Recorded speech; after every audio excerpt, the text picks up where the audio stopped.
ഞാനൊരു കഥ പറയാം. ഒരിക്കൽ രണ്ട് സുഹൃത്തുക്കൾ ഉണ്ടായിരുന്നു.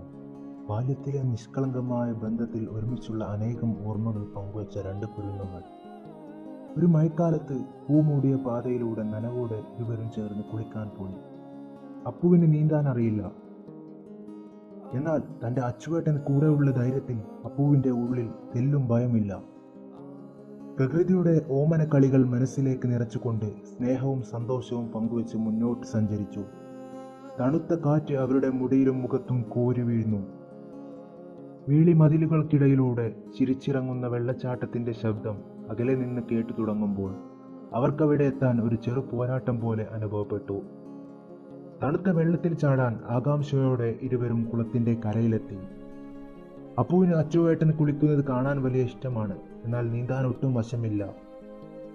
അച്ചു ഒരു ചിരിയോടെ പെട്ടെന്ന് തന്നെ കുളത്തിൽ ചാടുകയായിരുന്നു.